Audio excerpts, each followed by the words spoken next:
कह सकते हैं कि लगभग 1.2% की गिरावट से क्लोज किया था। And of course news flow आ रहा था कि कंपनी के जो जियो की जो आईपीओ है वो शायद डिले हो सकती है। जिस तरह कंपनी अपने वैल्यूएशन बढ़ा सकती है, अपने सब्सक्राइबर बेस या ऑपरेशनल पैरामीटर्स को और ठीक कर सकते हैं, तो उसके कारण ऑफ कोर्स निफ्टी को भी जो है थोड़ा ड्रैग किया गया था क्लोजिंग में।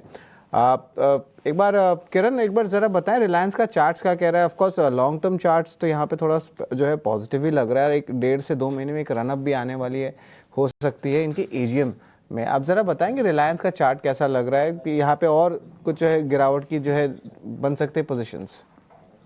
सी रिलायंस का अगर हम चार्ट देखें तो जो गिरावट एक्सपेक्टेड है या तो जो प्राइस पैटर्न हमें देखने को मिल रही है वो कहीं ना कहीं एक प्रॉफिट बुकिंग माना जाएगा। रीजन भी आप देखोगे तो रिलायंस ने अप्रैल महीने के आसपास ब्रेकआउट दिया था 1300 के आसपास। अब 1300 से आप देखोगे तो 1550 तक की रैली उसने अप्रैल में और जून तक में कंप्लीट की है। अब एक हैवीवेट से हो और ब्लू चिप होने के नाते जनरली हमने देखा कि इतने परसेंटेज बेस रैली आ जाने के बाद जनरली स्टॉक जो है वो साइडवेज हो जाता है। हमने ऑलरेडी 10 से 12% की परसेंट की रैली देख ली है, तो देयर आर चांसेस कि अब थोड़ा साइडवेज रह सकता है। Number one. Number two, previously जब ये ब्रेकडाउन कर रहा था 1600 के लेवल के आसपास, तब स्टॉक्स ने ऊपर में आप देखोगे तो 1530 1550 का एक क्लस्टर रेजिस्टेंस बनाया था, उसको क्रॉस नहीं कर पाया और स्टॉक में 1100 तक की एक गिरावट आई है।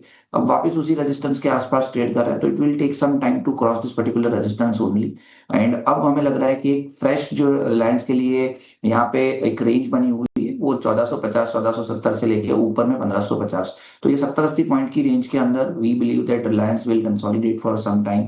सो एज ऑफ नाउ जिनके पास है should hold this particular stock with the stop loss below 1640 और अगर किसी 1440। और अगर किसी को नया एक्यूमुलेट करना है तो मेरे हिसाब से थोड़ा वेट एंड वॉच कीजिए, आपको 1460 1470 के बीच में अपॉर्चुनिटी मिलेगी, वहां पे you can go and accumulate.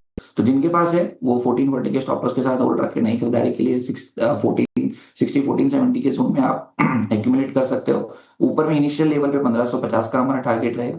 जैसे ही 1550 क्रॉस करता है we can have a very good rally on Reliance.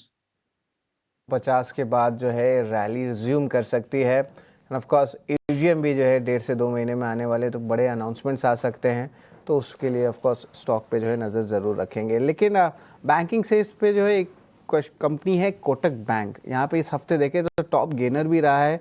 अगर बात करें पिछले 4 सेशन में स्टॉक लगभग 5% ऊपर भी और अच्छी मोमेंटम देखने मिली है। आप इस वीक की चार्ट अगर आप देखें तो यहाँ पे जो है स्ट्रॉन्ग स्ट्रेंथ देखने मिल रहा है। तपन एक बार कोटक महिंद्रा बैंक पे आपकी राय ले। ऑफकोर्स बैंकिंग अपडेट्स जो आ रहे हैं उतने ख़राब भी नहीं आए हैं लार्जली सारे बैंक्स के। कोटक के भी जो ऑफकोर्स कुछ इश्यूज भी है जो ऑफकोर्स उसके कारण जो है स्टॉक में उतनी बड़ी मूव नहीं देखने मिल रही है। एक बार कोटक के एक बार फंडामेंटल चेक कर लें। देखिए कोटक बैंक ना आई थिंक फर्स्ट टाइम उन्होंने अपडेट दिया है, बिजनेस अपडेट नॉर्मली वो देते नहीं, वो एक पॉजिटिव साइन है। जैसे उन्होंने बताया कि 13% डिपॉजिट ग्रोथ आ रहा है। Sorry now I am visible, okay sorry.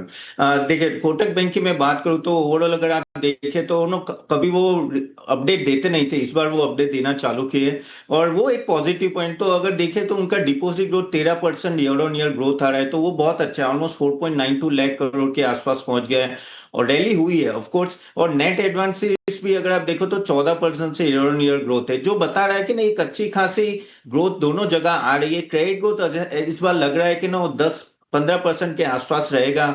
और अगर लीडरशिप की बात करें ना, जो लास्ट टाइम उदय कोटक के जाने के बाद ना थोड़ा मैनेजमेंट में ऊपर नीचे होता, अभी वो काफी हद तक सेटल डाउन हो रहा है।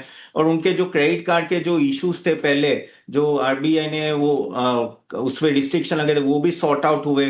तो काफी हद तक वो सब पॉइंट्स अगर देखे तो पॉजिटिव लाइन में आ रहा है। कुछ समय से तो वो Kotak bank as such move नहीं हुआ है, लेकिन अब मुझे ऐसा लग रहा है शॉर्ट टर्म में ये एक थोड़ा रैली हो सकता है। लेकिन लॉन्ग टर्म अगर मैं बात करूं तो मुझे स्टिल आई फील के अदर बैंक्स अवेलेबल है जो आप देख सकते हो। कोटक बैंक चलेगा लेकिन उतना रिटर्न नहीं देगा जितने बाकी सब प्राइवेट बैंक्स दे सकते हैं, लेकिन पॉजिटिव है, काफी टाइम के बाद एक मूवमेंट दिख रही है यहाँ।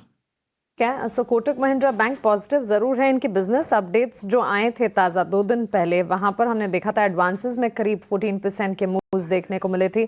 4.25 लाख करोड़ तक एडवांसेस जो हैं वो जाते हुए नजर आए थे और हर पैरामीटर पे अपडेट्स जो थे वो पॉजिटिव नजर जरूर आ रहे थे। लेंडिंग एक्टिविटी में भी बढ़त थी। हालांकि तपन का ये भी मानना है कि निजी बैंक क्षेत्र की और भी कंपनियां बैंक्स हैं